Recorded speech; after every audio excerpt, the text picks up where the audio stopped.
Hello students, ग्रामीण बालिका PG महाविद्यालय के यूट्यूब चैनल पे आपका स्वागत है।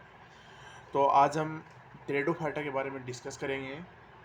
तो सबसे पहले आप देखिए, टेरिडोफाइटा एक वेस्कुलर क्रिप्टोगेम्स होते हैं। क्या होते हैं?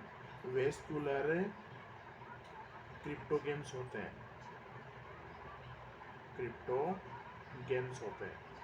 अब जो इसको क्या बोलेंगे अपन, वेस्कुलर क्रिप्टोगेम्स को बोलेंगे अपन सैवनी पुष्पोद्भिद पादप बोलेंगे इनको।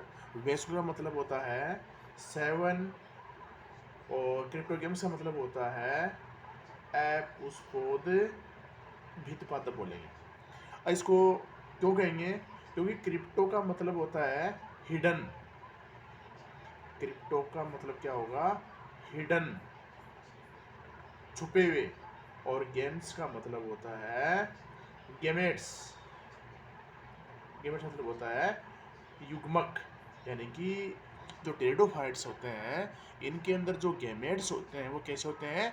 छुपे हुए होते हैं। इसी कारण अपन इसको क्रिप्टोगेम्स कहा जाता है। और जो इसका जो वेस्कुलर सिस्टम है वो भी कैसा होता है? वेल डेवलप होता है। तो अपन क्या बोलेंगे? Well develop, well develop vascular system. यानी कि इसके अंदर जो वेस्कुलर सिस्टम है, सेवन उत्तक का जो तंत्र है वो कैसा होता है? सुविकसित प्रकार का होता है इसके अंदर। तो इसके अंदर वेस्कुलर टिश्यू कौन कौन से हो जाएंगे? इसके अंदर हो जाएंगे, एक तो हो जाएगा जाइलम और दूसरा हो जाएगा फ्लोएम। अब जाइलम और जो फ्लोएम है, इनका मुख्य कार्य है पादपों के अंदर जल और जो खाद्य पदार्थ है उनका सेवन करना। उनको पादप के जो इम्पोर्टेंट्स पार्ट्स हैं, जड़, तना, पत्ती, जो ट्रांसपिरेशन क्रिया होती है उसके अंदर, वाष्पोषण क्रिया के अंदर जो जल सहायक होता है, वो भी मुख्य भूमिका किसकी होती है? वो मुख्य भूमिका जाइलम की होती है। और जो पादप जड़ों द्वारा जो भोजन को अवशोषित करते हैं वो किसके द्वारा करते हैं? वो करते हैं जड़ों के, ये सॉरी, फ्लोएम पार्ट्स के द्वारा करते हैं। अब जो टेरिडोफाइट्स होते हैं, इनको फर्स्ट स्पोरोफिटिक प्लांट कहा जाता है। क्या बोलते हैं इनको? इनको बोलते हैं अपन first sporophytic, first sporophytic plant कहा जाता है। मतलब क्या हुआ? पहला द्विगुणित पादप कहा जाता है। क्यों? क्योंकि इसके अंदर सबसे पहले क्या बनेगा? जाइगोट फर्स्ट, और लास्ट, इसके अंदर लास्ट में क्या बनती है? लास्ट के अंदर बनती है इसके अंदर स्पोर मदर सेल बनता है। क्या बनती है इसके अंदर? स्पोर मदर सेल बनती है, स्पोर मदर सेल। तो जाइगोट क्या हुई इसकी? फर्स्ट स्पोरोफिटिक स्टेज हो गई। फर्स्ट स्टेज है किसकी? स्पोरोफिटिक प्लांट की। कौन सी है? जाइगोट। कौन सी है? जाइगोट। अब जो लास्ट है, लास्ट कौन सी है इसकी? स्पोर मदर सेल है। इसको अपन स्पोर मदर सेल बोलेंगे, जो इसकी लास्ट स्पोरोफिटिक स्टेज है। इसके बाद में देखिए, टेरिडोफाइट्स शब्द की उत्पत्ति। टेरिडोफाइट्स, टेरिडोफाइटा है, जो इसका जो वर्ड्स है, जो शब्द, शब्द की जो ओरिजिन है, ओरिजिन मतलब उत्पत्ति, वो किससे हुई है? ग्रीक भाषा के शब्द टेरोन से हुई है। किससे हुई है? टेरोन। टेरोन का मतलब होता है फिदर्स। फिदर्स का मतलब होता है पंख। क्या होता है? पंख। फिदर्स का मतलब क्या हुआ? पंख। पंख होता है। और फिदर्स कैसे होते हैं इसके? Feathers like leaves. यानी अब हम क्या लिखेंगे? There leaves like feathers. जो इसकी जो पत्तियां होती हैं वो कैसी होती हैं? पंखों के समान होती हैं। तभी अपन इसको क्या बोलते हैं? टेरिडोफाइट कहा जाता है इनको। और ये नेक्स्ट देखो, इसके जनरल कैरेक्टर्स पढ़ रहे हैं अपन। नेक्स्ट है इसका रेप्टाइल्स।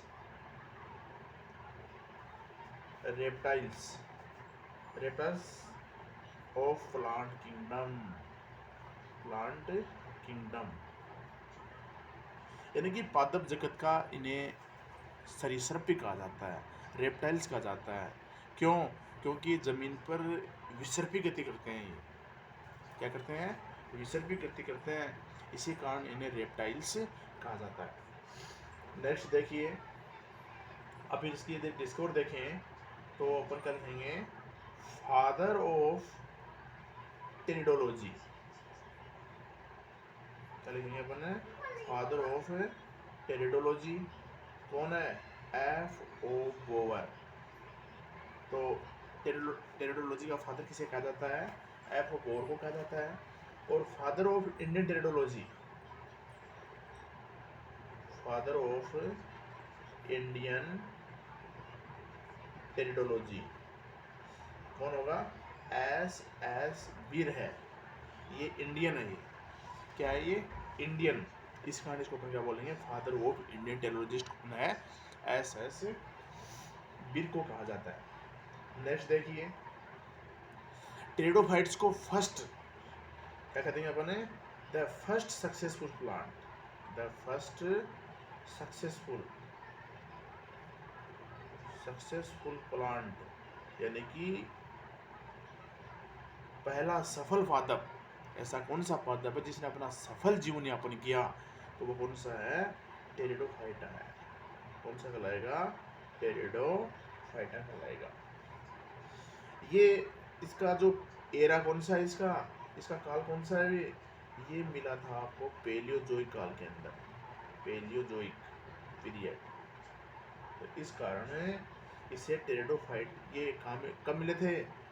इसके जीवाश्म मिले हैं वो पेलियोजोइक जो एरा है उसके अंदर मिले हैं। इस कारण इनको टेरिडोफाइटा काल भी कहते हैं इसको अपन। इसका काल कौन सा है? पेलियोजोइक एरा है।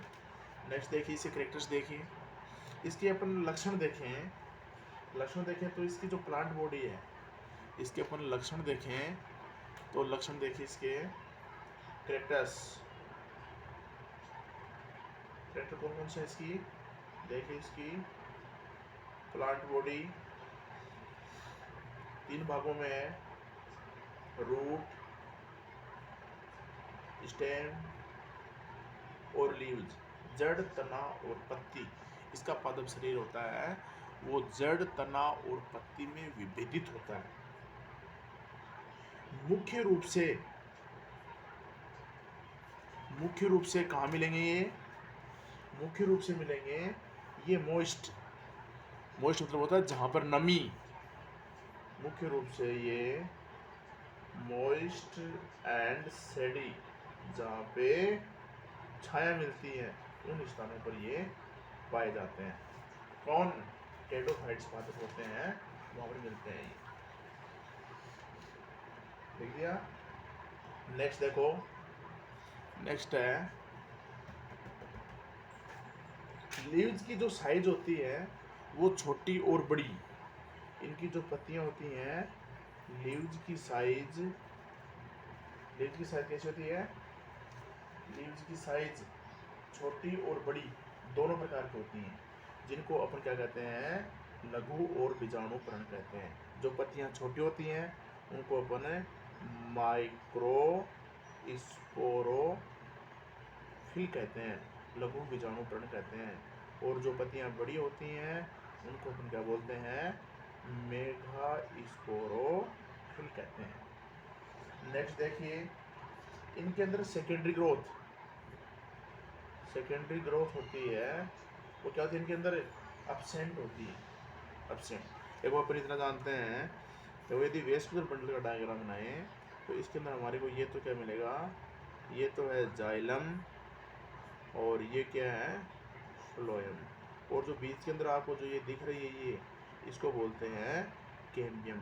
ये आपको उन्हीं पादपों के अंदर मिलेगी जिनके अंदर सेकेंडरी ग्रोथ पाई जाती है। लेकिन जो ये टेरिडोफाइटा है इसके अंदर जो सेकेंडरी ग्रोथ होती है वो एब्सेंट होती है।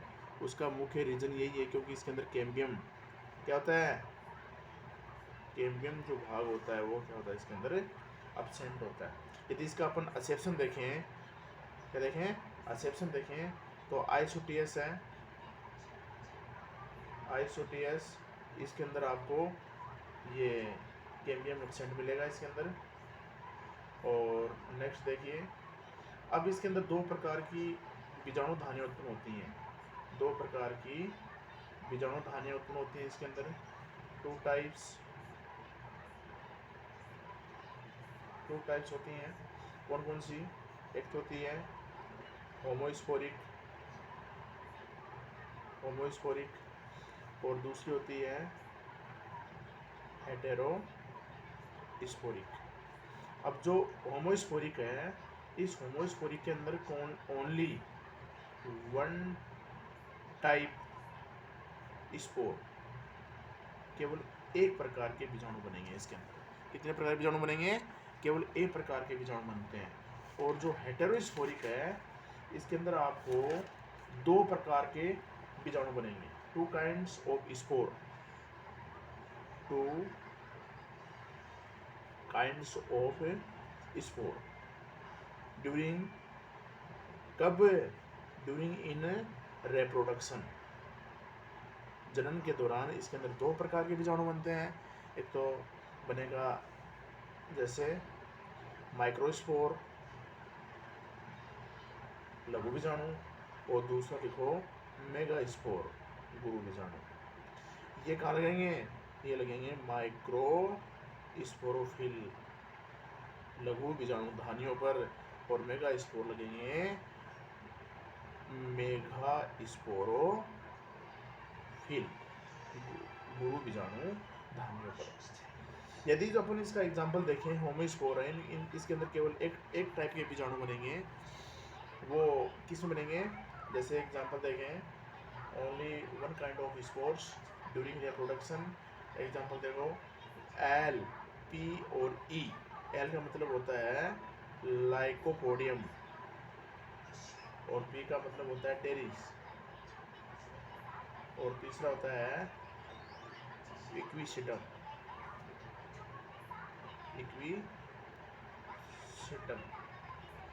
और इसके बाद में जो ये हैं माइक्रोस्पोर और मेगास्पोर, ये अपन मिलेंगे। शॉर्ट में देखें तो MAS। MAS के अंदर क्या जाएगा?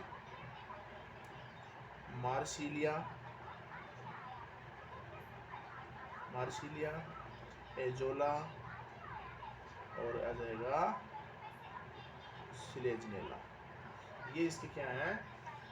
ये हेटेरोस्पोरिक और होमोस्पोरिक ये हैं। नेक्स्ट देखिए तो इसके अंदर अल्टरनेशन ऑफ जनरेशन। यदि सॉरी एक बार इसको ऊपर पुनः समझना चाहें तो विषम बीजाणु के हैं जो हेटेरोस्पोरिक है, इसके अंदर आपको नर और जो मादा युग्मक हैं या बीजाणु हैं वो अलग अलग पादों में मिलेंगे। और इसके अंदर जो होमोस्पोरिक है, इसके अंदर आपको बीजाणु एक ही पादप पे मिलेंगे आपको। देखो जैसे फिर देखें अपन, इसके अंदर जनरेशन है, इसके अंदर कौन से मिलेगा? Alternation of generation. इसके अंदर पीटी एकांतरण पाया जाता है। अब देखो, अब इसकी अपन ने पढ़ा था प्लांट बॉडी इसकी 3 भागों में डिवाइड होती है। वो कौन कौन से भाग हैं अपन ने ये लिखा। नेक्स्ट देखिए, प्लांट बॉडी है इसकी, उसके 3 पार्ट्स हैं। कौन कौन से हैं वो देखिए। इसका पहला पार्ट्स है स्टेम, अभी बताया था। स्टेम है, इसके अंदर 3 पार्ट्स होंगे, एपिडर्मिस, दूसरा कॉर्टेक्स, और तीसरा स्टील। ये अब जो यदि अपन स्टेम की काट देखें, स्टेम के अपन टीएस देखेंगे तो हमारे को सबसे बाहर इसमें एपिडर्मिस दिखाई देगी, और उसके बाद में कॉर्टेक्स, और उसके बाद में स्टील मतलब रंभ। एपिडर्मिस होती है सबसे भारी लेयर होती है। कैसी होती है? ये सबसे भारी लेयर होती है एपिडर्मिस। और उसके बाद में कौन सी है? कॉर्टेक्स, और उसके बाद में स्टील, उसके बाद में कौन सी है? स्टील। अब जो टेरिडोफाइट्स की जो तना है वो बाह्य त्वचा, वलकुट और रम में विभाजित रहता है। वलकुट है इसके भी 2 या 3 भागों में डिवाइड होगा, बाहरी, मध्य और आंतरिक। और अलग अलग जातियों में यह अलग अलग प्रकार का होता है। किसी के अंदर मर्दूत होता है यानी कि पेरेनकाइमेटस, और किसी के अंदर होता है स्क्लेरेनकाइमेटस होता है। इसके साथ ही इसमें स्टील होती है। स्टील का मतलब होता है जब जाइलम और फ्लोएम चारों तरफ पेरिसाइकिल से घिरे हुए हों तो अपन उसको स्टील कहते हैं, रम कहते हैं। तो टेरिडोफाइट्स के अंदर आपको 5 या 6 प्रकार की रम मिलेंगी। तो रंग के अलग अलग प्रकार हैं, सॉरी रंब के अलग अलग प्रकार हैं, जो कि अपन नेक्स्ट टॉपिक के अंदर इसके बारे में डिस्कस करेंगे। तो अपन सबसे पहले देखते हैं, ये तो सॉरी एपिडर्मिस हो गया, कोर्टेक्स हो गया, और जो ये स्टील भाग है इसके अंदर जो जाइलम है उसके अंदर ट्रेकिड्स पाई जाती हैं। जाइलम के अंदर क्या मिलेंगी? ट्रेकिड्स। क्या मिलेंगी? ट्रेकिड्स। जाइलम के अंदर ट्रेकिड्स। ट्रेकिड्स का मतलब होता है वाहिनिकाएं पाई जाती हैं। और वेसल्स, वेसल्स होती हैं वाहिकाएं। वो क्या होती हैं? वाहिकाएं होती हैं। वो क्या होती हैं? एब्सेंट होती हैं। ये मुख्य इसका करेक्टर्स है। ये इसके नेक्स्ट में देखिए लीव्स, इसकी पत्तियां। पत्तियां भी देखें तो इसमें 2 प्रकार की पत्तियां मिलेंगी आपको। एक तो मिलेगी पिनेट। पिनेट का मतलब होता है पिच्छकाकार होती है। कैसी होती है? Pinnate type. कैसी होती है? पिनेट, पिच्छाकार होती हैं। देखिए नेक्स्ट इसकी जो लीव्स हैं, इसकी लीव्स, लीव्स कैसी होती है इसकी? पिनेट, पिनेट, पिनेट और कंपाउंड कैसी होती हैं? पिनेट कंपाउंड होती हैं, यानी कि पिच्छाकार और संयुक्त होती हैं। कैसी होती हैं? पिच्छाकार और संयुक्त होती हैं। और इसमें यदि अपन रूट देखें, रूट कैसी होती है? इसके अंदर अपस्थानिक होती है। कैसी होती हैं? अपस्थानिक होती हैं। रूट कैसी होगी? इसकी अपस्थानिक होती है। चलो थैंक्स, और नेक्स्ट टॉपिक अपन नेक्स्ट क्लास के अंदर डिस्कस करेंगे। Thank you.